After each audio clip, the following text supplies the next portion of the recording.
பக்த நெஞ்சங்கள் அனைவருக்கும் என் அன்பு வணக்கங்களை தெரிவித்துக் கொள்கிறேன். பெருமாளுக்கும் புரட்டாசி மாதத்துக்கு என்ன சம்பந்தம்? இது எல்லாருக்குமே இது ஒரு கேள்வி உண்டு. பெருமாளுக்கும் புரட்டாசி மாதத்துக்கு என்ன சம்பந்தம் உண்டு? நிறைய காரணங்கள் இருக்குது. பொதுவாக ஒரு மாதப்பிறப்பு என்று சொல்வது என்னவென்றால், சூரியன் ஒரு ராசியிலிருந்து இன்னொரு ராசிக்கு செல்வது, அதுதான் மாதப்பிறப்பு அப்படின்னு நாம் சொல்லுது. இப்போ சூரியன் கன்னி ராசியிலே சஞ்சாரம் செய்கிறான், அதுதான் இந்த புரட்டாசி மாதம். கன்னி ராசி என்று சொன்னாலே அதன் அதிபதி யார்? புதன். புதன் அப்படின்னு சொன்னாலே புதன் மகாவிஷ்ணுவின் சொரூபம். ஆக கன்னிராசியின் அதிபதியாகிய புதன் அது மகாவிஷ்ணுவின் சொரூபமாக இருப்பதால் அந்த மாதம் புரட்டாசி மாதத்தை நாம் பெருமாளுக்குரிய மாதமாக நாம் வழிபடுகிறோம். இன்னொரு சிறப்பு காரணம் சொல்வார்கள். எல்லாம் வல்ல மகாவிஷ்ணு வைகுண்ட லோகத்திலிருந்து பூலோகத்திற்கு வந்த மாதம் இந்த புரட்டாசி மாதம். அது மட்டுமல்லாமல் இன்னொரு காரணம் சொல்வார்கள். சனி பகவான் மகாவிஷ்ணுவை வணங்கி பெருமாளிடம் வரம் பெற்ற நாள் புரட்டாசி மாதம்.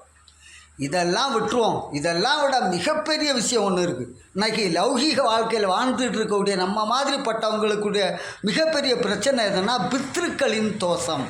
பித்ருக்கள்னால் முன்னோர்கள், மூத்த ஆத்மாக்கள்.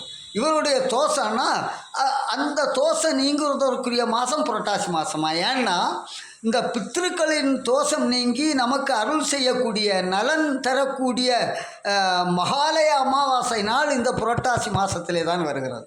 இப்படி பல காரணம். இப்போ நமக்கு தேவை பித்ருக்களின் தோஷம்னா என்ன? இப்போ யாராவது இறந்துட்டாங்கன்னா நாம் என்ன சொல்லுவோம்? வாட்ஸ்அப்பில் ஃபேஸ்புக்கிலலாம் மெசேஜ் போடுவோம், ஆழ்ந்த இரங்கல்கள், அன்னாரது ஆத்மா சாந்தி அடைய இறைவனை வேண்டுகிறோம். அப்போ நமக்கு கோரிக்கை என்னது? அந்த ஆத்மா சாந்தி அடையணுமா?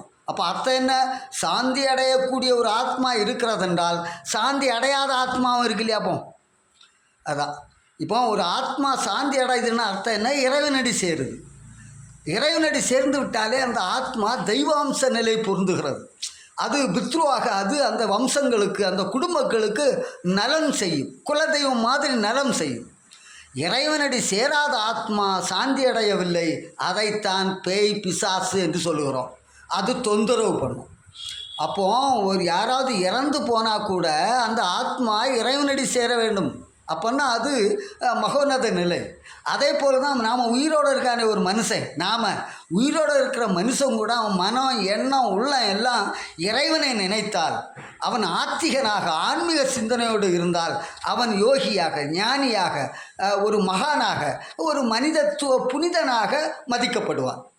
அதே மனுஷன் நாத்திக எண்ணத்தோட இறைவனை வேண்டாமல் ஆணவத்தோடு ஆங்காரத்தோடு இருந்தானே ஆனால் அவனை தான் நாம் ராட்சசன், வல்லரக்கன், கொடூரன், மூர்க்கன் இப்படியெல்லாம் சொல்கிறோம்.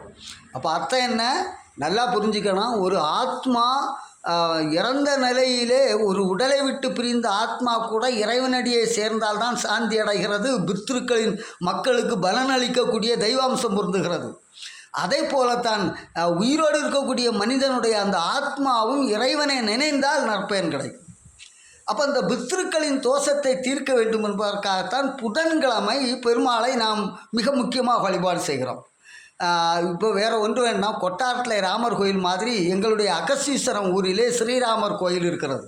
அங்கே புதன்கிழமை தோறும் தான் முக்கியமான வழிபாடு நடக்கும். ஏனென்று சொன்னால் இந்த புதன் மகாவிஷ்ணுவின் சுரூபம். அதனால்தான் ஆன்மீகத்தில் சிறந்த பல ஊர்களில் அகஸ்தீஸ்வரம் ஒன்று. அருமையாக சொல்லுவார்கள், ஆன்மீக உதயம் அகஸ்தீஸ்வரம், அலங்கார நகரம் அகஸ்தீஸ்வரம், கலைஞான அழகு வடிவான உலகு, கலைஞான அழகு வடிவான உலகு, வரலாறு புகழும் அகஸ்தீஸ்வரம், ஆன்மீக உதயம் அகஸ்தீஸ்வரம். இப்படி பெருமாளுக்கு உகந்த புரட்டாசி மாதத்தில் அந்த பெருமாளுடைய திரு அவதார மகிமையாக திருநாமங்களை உச்சரித்து வழிபட்டு அவருடைய அருளை பெறுவோம். நன்றி, வணக்கம்.